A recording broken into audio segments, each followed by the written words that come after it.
بعد ما سبكنا الطماطم والبصل والخضرة والتوابل، وحطينا الرز اتشرب في التسبيكة، وظبطنا بقى الملح، وبعد كده جبنا بعدين اقعد بقى اعبي الكمية كلها واحطها في الحلة واغلي الشوربة واسقطها.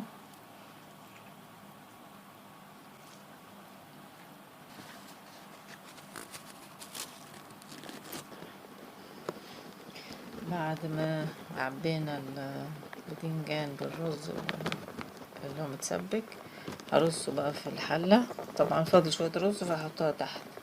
هرص بقى البتنجان في الحلة، وبعدين احط عليها الشوربة وهي مغلية تغلي طبعا عشان مياخدش وقت طويل في السوا ولا يعجن. مش هغرقه بقى بالشوربة، لا هحط شوية كده بس، وبعدين لو احتاج ازوده عشان مبقاش معجن. هخرجه في الصينية واحطه تحت الشواية. سخنت الفرن شوية، احطه تحت الشواية اوريه لحضراتكم.